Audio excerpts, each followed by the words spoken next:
Welcome to an O'Connor Institute and Civics for Life conversation with Josiah Ober. Josiah Ober, his friends call him Josh, is the Konstantin Mitsotakis Chair in the School of Humanities and Sciences at Stanford University and Senior Fellow at the Hoover Institution. He is the author of The Rise and Fall of Classical Greece, Democracy and Knowledge, Innovation and Learning in Classical Athens, The Greeks and the Rational, The Discovery of Practical Reason, and other books. His latest book, which we'll be talking about today, which he co authored with Brook Manville, is The Civic Bargain: How Democracy Survives. Josh, thanks a lot for being with us. Thanks so much for having me, Liam. Yeah, the Civic Bargain: How Democracy Survives. One might take away from that title that democracy is in a tricky place. Democracy might not survive. So maybe you could tell us what's the genesis of this book? Why did you and your co-author decide to take this on? Yeah, so we decided that we needed to write this book because we were very worried, and we are very worried about the state of democracy in the United States, around the world. But we thought that a lot of the current discourse around it seemed to be almost a sort of death watch. Just how long have we got? What's going to be killing it in the end? The symptoms are pretty bad, surely fatal. And we thought that is not the whole story, because there certainly have been democracies that have lasted a very long time, hundreds of years anyway, and they've survived really terrible crises. And we thought that looking at how democracies overcome crisis, how they manage to grow and become effective in changing circumstances as the world changes would be at least worthwhile, because then perhaps we could ask ourselves not just how soon is this all going to go down the tubes, but how might we pull out and actually rebuild for a better future. Yeah, and the way that you did that, you're a historian. The way that you did that was you looked at almost historical case studies. Maybe you can tell us about how you went about this investigation. Yeah, so my co-author, Brook Manville, and I were both trained as historians originally. I've been in a political science department for a long time now. Brook has worked for years as a consultant for first McKinsey and then his own operation. So he's thought a lot about how organizations work and how organizations fail and how they can improve themselves. So we thought that taking a case study approach would allow us to use our background training as historians, but then to apply what we learned to what's going on now, the way political scientists or organizational theorists or consultants try to do. So we looked at first ancient Athens. Both of us began our careers as scholars of ancient Greek history. Then Rome, sort of the world's most famous ancient republic. Then looked at the United Kingdom as an example of a evolving constitutional monarchy that eventuates in democracy. And then, of course, looked at the United States, focusing really on the founding era and the period thereafter. All of these histories had to be, in some ways, truncated. You can't tell a complete history in a chapter. But we found that using the framework of the bargain and the civic bargain really helped us to illuminate these really quite familiar, at least to some people, histories, helped tell us more about what was actually going on. And then stepping back from the cases, generalizing from the cases, we felt that we were able to extract some real lessons about what it takes for a democracy to be successful over time, to adapt to new circumstances circumstances, and to survive challenges, crises, periods of really terrible disruption. Yeah. You talk about this a bit in your book, but a reader might say, Josh, come on, classical Athens, and you're comparing this to United States democracy today. I mean, this is not even apples and oranges. This is apples and rodents. I mean, what is So how do you talk about this in your book? You maybe tell us about a little bit about that. Yeah, yeah, yeah. No, indeed. I mean, I've spent a fair amount of my career trying to think about how I can persuade people that studying antiquity really does tell you something other than a fascinating history of a place long ago and off there in the Mediterranean.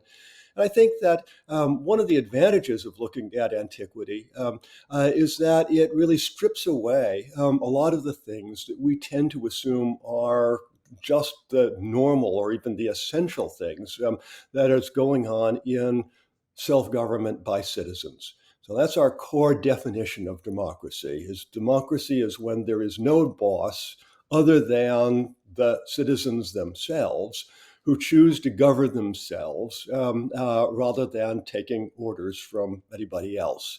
So there's lots of ways that can be done. There are parliamentary democracies, presidential systems today.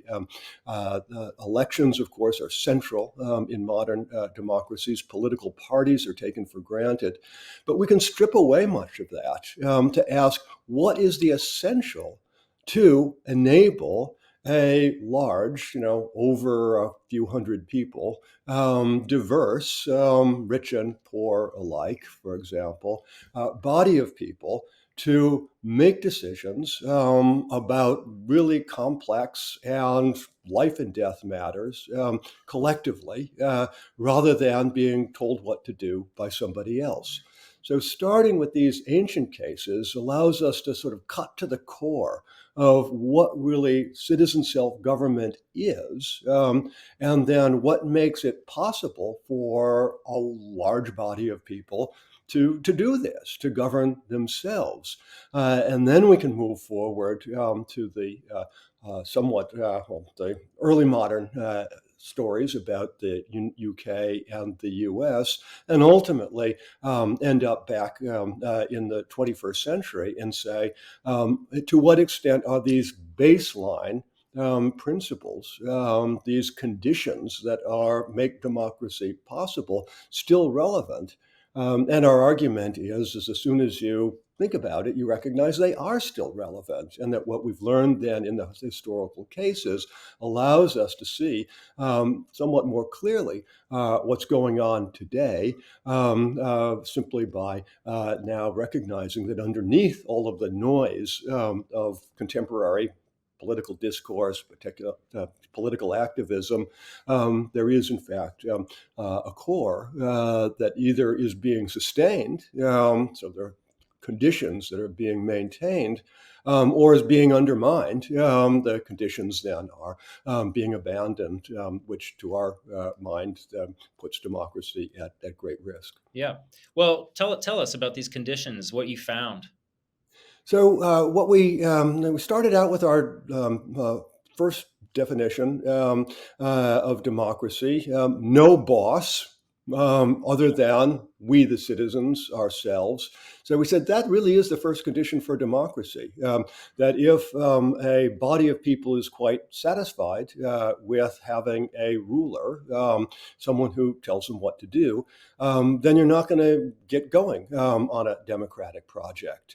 So once a body of people have said, yes, we're tired of the boss, or we want to throw out the boss, we want to expel the king or revolt against the current oligarchy. The second condition, and this is really essential, is that the new system, whatever it turns out to be, is going to have to be at least as good at maintaining basic security and welfare as the old boss-run system. If people have to trade off their basic welfare, their sense of being safe in their homes for self-government, they're not going to do it. It's not going to work. So that's the second condition, is security and welfare. And the third one is that it's imperative to define who is a citizen. If we're going to talk about citizen self-government, we have to know who is at the table, who has a vote, who has a voice. And that always means that some people are excluded. One of the hard lessons that we think is very important to learn about democracy is that there are always exclusions, and the citizen body, however inclusive, is never completely inclusive. So the next one is, I think, in some ways quite obvious. It's imperative to get good institutions. You have to have the right kind of formal rules that enable citizen government. So we can think about the American Constitution as being the formal set of rules. But how do we get rules? And that gets us to our a fifth and really sort of a essential condition, and that is good faith negotiation. If democratic citizens are incapable of negotiating with one another, if they're incapable of seeking and finding win-win solutions rather than looking for zero-sum approaches to defeating one another, then democracy is in deep trouble. Good faith negotiation requires some basic belief that we trust each other, or at least that we can work together. So we say that this is really, in some ways, the sort of most difficult to understand is civic friendship. And civic friendship doesn't mean liking each other, doesn't mean the kind of thing we normally associate with friendship, but it does mean a willingness to recognize that we, the citizens, are in something together. We are trying to do something. And in order to create and maintain civic friendship requires civic education. We've got to be able to teach ourselves as citizens what it is, what we need to have as background norms, as background behaviors if we're going to keep this going. And that requires that we engage in this project of civic education. So that's it. That's the 7. Yeah. Well, so to a listener or a viewer hearing the 7, I feel that they might say, Josh, in the United States, I feel that we're not in a great place with these 7, or at least with quite a few of them: good faith, compromise, and civic friendship, perhaps civics education. So you must have seen in your historical case studies times when those democracies were also not maybe in a great place with the 7. So maybe you could talk a little bit about that. Maybe Athens or Rome, I know, had its own situation where the republic was sort of. But maybe you could talk about how they navigated that. Yeah, absolutely. So we take Athens for a starter. At the end of the terrible, long 27-year Peloponnesian War, Athens had lost the war against its rival Sparta. The Spartans had set up a puppet government to run Athens. The Athenians had then risen up against the puppet government, and there was a civil war against the supporters of the Spartans and the opponents. The opponents, the Democrats, won that civil war, and at the aftermath of the victory, it was widely expected that there would be revenge killing, that the people who had supported the puppet government would be executed or driven out, or their property confiscated. And instead, the Athenians decided that they, in order for their society to survive, they were going to have to not do that. And so the Democrats proclaimed an amnesty, said that there wouldn't be any revenge killing, there wouldn't be any prosecution of the supporters of the puppet government. Even the members of the puppet government itself would be allowed to defend themselves in court and claim that they hadn't done crimes against hadn't killed people, hadn't confiscated, and so on.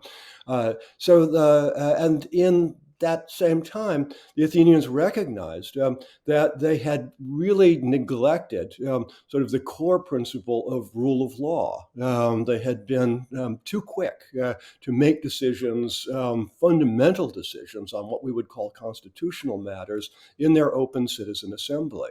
And so they changed that. They created a more complex process for creating basic law. And they really committed themselves to civic education, ultimately by creating some formal institutions in which the young men, this is a world in which only men could be full participatory citizens, which the young men received both military training, but also formal training in basically the values of the community. So they responded to this crisis by recognizing that something had to change, and that part of that was a recommitment to being in something together. Rather than killing your opponents or demonizing them or trying to drive them out, you had to find a way to change the constitutional order such that everyone in Athens could feel that they were part of something in common and that they would be protected and their property and their lives would be protected by a background, a rule of law. So, that didn't last forever. Ultimately, one of the things we talk about in the book is the challenge of scale, is the need for democracies to get bigger over time in order to confront the challenges of autocratic rivals, which have an easier time scaling up because they don't have to worry about how to integrate a diverse citizenship, a growing and diverse body of citizens into a decision-making body. They just have more people they can give orders to if it works out the way the autocrat wants. So in the end, Athens failed to scale up enough. They didn't figure out how to expand their citizenship in a way that would allow them to confront the great challenge of first the growth of the Macedonian Empire, Alexander the Great, and then the growth of Rome. The Romans had a somewhat different a set of challenges. They did figure out how to expand their citizenship from very early on. We look at the Roman Republic, incorporates former enemies into a citizen body, gives them full rights. And so the Roman citizenship expands quite dramatically as Rome is expanding into really a world empire, or at least a world empire if you think about the world as being the Mediterranean and its immediate environs.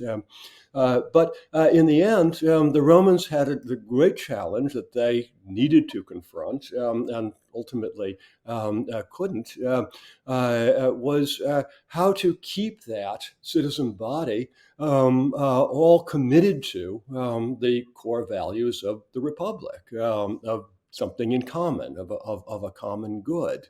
They had done that for a long time, once again, through what we call civic education, through the stories that young Romans were told and that were retold, in the honors that were given to Romans who did things that sustained the Republic. For example, saving the life of a fellow citizen in battle gave you special honors. So there were ways in which the culture taught everyone within the culture that there were certain values that kept us, the Romans, together. But ultimately, there were simply too many, too diverse Romans, and they weren't able to keep everybody on the same page. The danger then is that someone will emerge as a boss or a would-be boss who will offer a good deal. Follow me across the Rubicon. We'll take over. We'll distribute the property of all of our bad enemies, and it'll all be good for us, having made ourselves better off at the expense of our rivals. And at that point, the Republic can't survive. Yeah, I found it interesting in your book that idea of Rome sort of devolving into these sort of groups of people that were much more interested in their own enrichment at the expense of the larger sort of society. It's an interesting idea thinking about America, where we have so prized diversity in the sense of diversity. Americans, we talk differently, we look differently, and this was a long time. This was the idea was this was a strength. Now you Mhm. talk in your book about how it can still be a strength, but it can also be a weakness if Yeah. it's sort of thought about in the wrong way. No, that's quite right. I mean, we argue, and this is some of the earlier work that Brooke and I have done together, and some of the work that I've published, is that democracy succeeds when diversity management is well done. That democracy's strength is that you can bring a large body of diverse knowledge, call it data, call it information, into a solution space, into a place in which people are trying to solve the problem. Because you've got a diverse body of people who are engaged in trying to solve that problem. So you have a lot of different forms of expertise that are available to a democracy, a lot of different knowledge about experience of the world, about how things are actually going in a whole range of localities. Autocrats have a much harder time organizing what the society knows, as it were, solving problems by aggregating dispersed knowledge, because autocrats, by definition, are not bringing a lot of diverse people into the solution space. They're trying to run everything, and the autocrat tends to live in a bubble and listen to essentially yes men. So, done well, democracy can manage useful knowledge, can make use of a wider range of useful knowledge than an autocracy. And I think that's one of the core reasons that democracies have done so well, why Right. democracy works well with a market economy, for example. Uh, but if diversity simply becomes difference, so that when I think of diversity, I think of how I am different from you, or how my group is different from your group. And I start thinking that our interests are really opposed to your interests, and that everything you get, we lose, and vice versa. Then diversity becomes a weakness. Then it becomes very hard for us to get together at the sort of imagined negotiation table and hammer out a best solution to the problem that confronts us, because we're just each thinking, what am I going to get out of it, or what are my bunch going to get out of it, and how much can I extract from you to benefit myself, rather than asking the background question of how are we together as a democratic community going to solve this problem, assuring our welfare, assuring our security, and each doing as well as we can individually through the flourishing of the whole society. Yeah.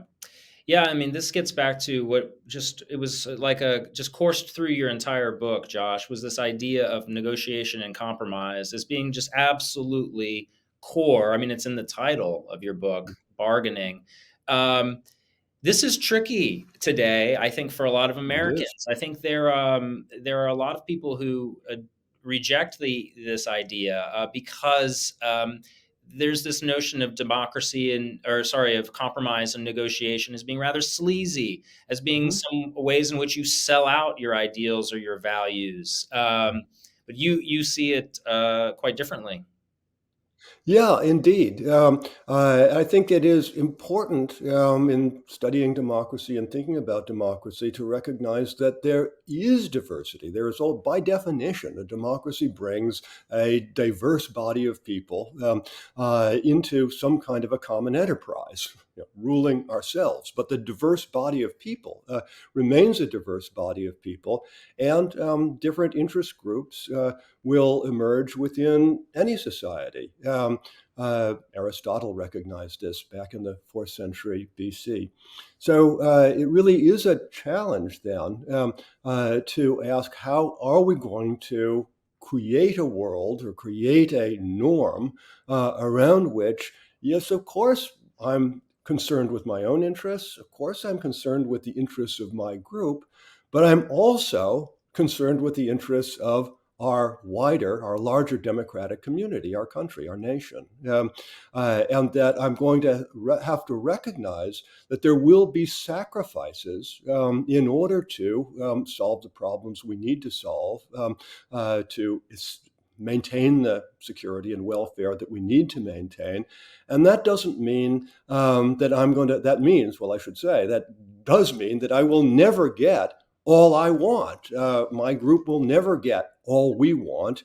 Our conception of the best possible society will never be perfectly instantiated, because there are other groups that have somewhat different interests, have a somewhat different conception of what the ideal, most just form of society could be.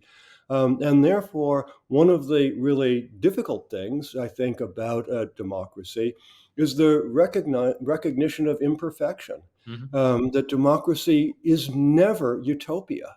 Democracy never creates a world in which everybody is completely satisfied with the conditions as they are, because it is always a matter of negotiation, of bargaining, and getting the best bargain that is available.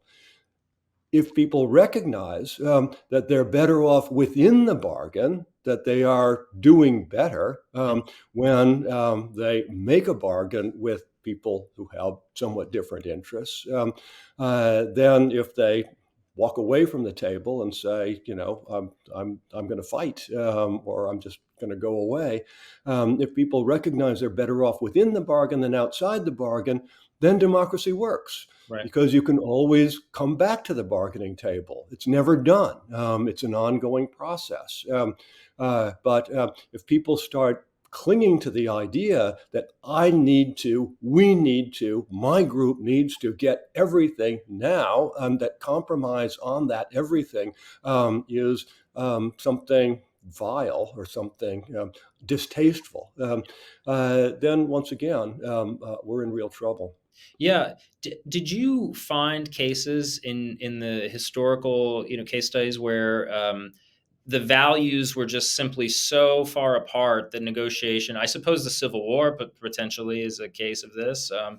Um, Yeah, that's so. I mean, I think that's one of the really, key moments, obviously, in American history. One of the most terrible moments in American history is this long Civil War, and it is over something that, in the end, people could not negotiate over, the question of slavery. So if we back up and think about the fundamental bargain that creates the constitutional order for the United States, it was a bargain that was imperfect by the by the lights of every one of the American founders. I mean, it's easy to sort of imagine the founding moment as these men of great genius all coming together and having this great gestalt, and they see now the magnificent future.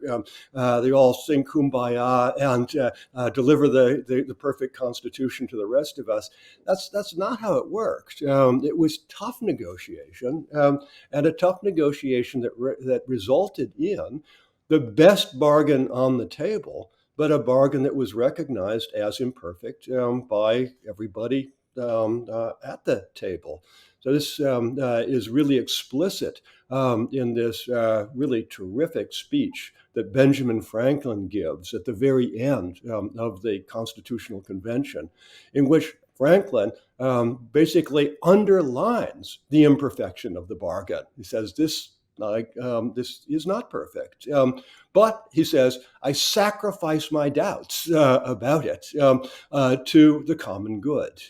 I think that idea that that is exactly what you have to do to create a workable bargain is to sacrifice, give up something, and give up things that are very important in order to be able to confront the current set of crises. Certainly were in 1787, a set of crises that needed to be addressed and addressed in a timely manner, and the assumption that the bargaining will go on. So the real tragedy, I think, of American history before the Civil War is not that the Constitution was a evil compact. It was the best bargain available. That was the bargain that was going to enable the country to go forward.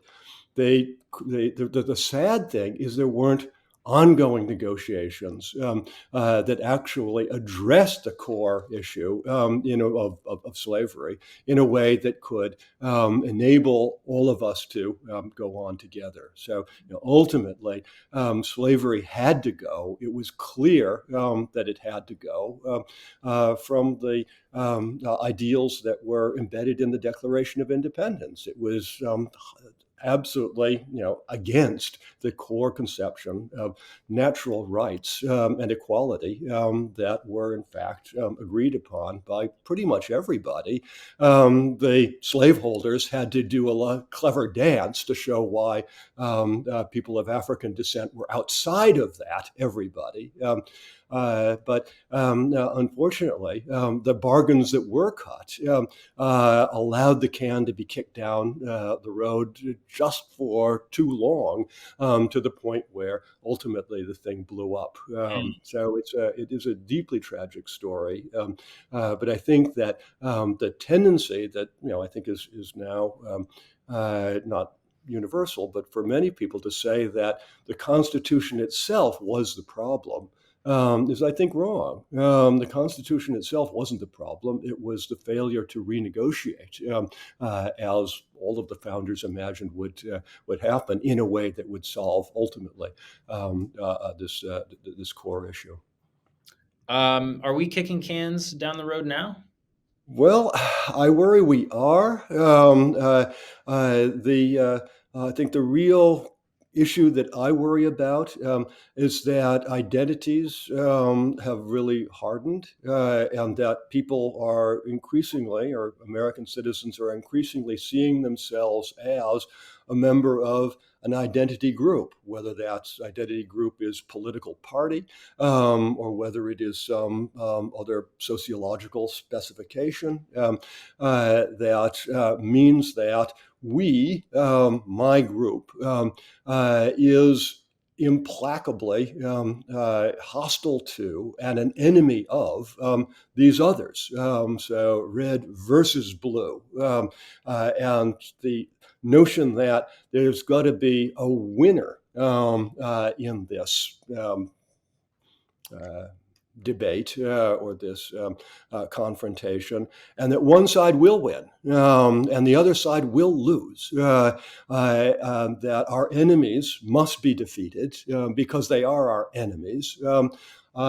Once we're in that place, and in that place such that we can't imagine each other as civic friends, we can't imagine good faith negotiation, then I think democracy is in really serious trouble.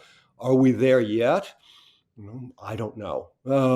What I think we can do about it, because I can't fix the political parties, I can't, solve the imperfections now in the current constitutional bargain, which could be fixed, but I'm not the person who can fix it. What can we do? I mean, what could you do? What can everyone listening to this podcast do? I think is to go to the very end of our series of conditions and think about civic education. What can you do if you are worried about the future of our democracy, if you actually believe that we are in some we're in an enterprise together, that we ought to be able to talk with one another, to express disagreement without expressing the position of being an enemy. Then ask what you can do to educate your fellow citizens. We're doing things at Stanford University. I run a Stanford Civics initiative that is aimed at incorporating education of citizens into the curriculum of Stanford. We've had quite a lot of success of that in the last few years. There are a lot of big efforts going on at the K-12, pre-secondary or pre-secondary and secondary levels of American education. There are going to be very different approaches to this. Red state, blue state, there are certainly no one size fits all for a return to civic education. But I think there have to be some principles that unite those of us who think that this is the long-term solution to our problems. And surely those principles are going to include a deep commitment to free speech, a deep commitment to the freedom of association, so we can gather together in whatever groups we choose, and a deep commitment to civil discourse, to speaking to one another with respect, even when we disagree deeply on fundamentals. So I think that can be built into just about any respectable model Mhm. of civic education, and it can be built into primary education, secondary education, university education. But it can't just be done in the schools. This has got to be something that citizens do for other citizens. In fact, it might be a nice idea if we thought of this as something like, I'll call it civics for life. I appreciate that. Josh, I was going to ask you about the Stanford Civics Initiative. I'm curious the reception that's had at Stanford. Of course, those of us who don't work directly on a college campus, what we're seeing in the news today is kind of in line with what we've seen over the past few years, maybe longer from college campuses, which is sort of an opposition to everything you just said, civil discourse and free speech in some guises. And at Stanford, there was an example of that not long ago, that sort of was in the headlines. So what has the reception been there on Stanford's campus to this initiative? How are you seeing this playing out on college campuses that you visit, or what's your experience here? Yeah, certainly there have been lots of bad headlines for higher education, for elite universities like Stanford, Harvard, MIT, Penn, you name it, intensely in the last few months. But as you rightly say, this goes back for some years. So we were at Stanford, a group of faculty that I gathered were really worried about this.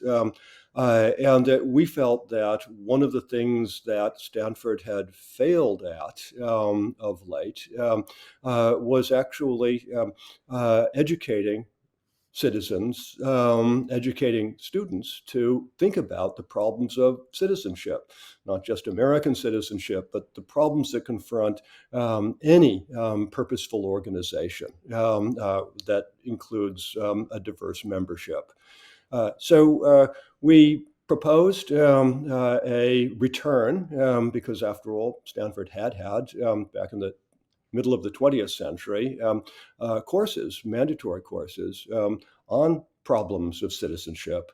We suggested a return to that, not to go back to the old syllabus, but to create a new syllabus, a new curriculum for citizenship in the 21st century. We worked at this for a while, developed a class, test marketed the class, tried it at increasing scale. And ultimately, we got a lot of buy-in from the Stanford administration. We took it to the faculty senate of Stanford, and it was passed unanimously. Hmm. What we found is that when you actually talk with faculty at universities, you talk with students, beneath the noise of people who, let's say, have made careers out of being extremely provocative and stirring things up. There actually is a pretty deep desire on a really very wide coalition for doing things that would be more in tune with what I'm calling civic friendship. So we found that there was not a lot of organized opposition to this. This year, about 1,200 Stanford first-year students will all be taking our uh, citizenship in the 21st century course. We did it last year, about the same number of students. It's all taught seminar style, so about 50 faculty teaching this course, but with a common syllabus. And in some ways, to a lot of people's surprise, the students greeted it happily. Got very high marks. It's a mandatory 4-credit graded course, and yet the students seemed to feel they were actually getting something really good out of this. In the meantime, we've been trying to develop a series of more advanced courses taught by people who are faculty who are really bought into the idea of the civics initiative. Some Hoover senior fellows now have joined us, and they're teaching courses as well. Our goal then is to have really a more worked out civics curriculum such that in the next couple of years, we hope, every Stanford first-year student will take our freshman course, and then those who get interested will have a chance to take a series of advanced courses in various sort of citizenship relevant tracks, receive a certificate of, say, civic preparedness at the end of this. And we hope this is going to be a model for other universities and colleges around the country.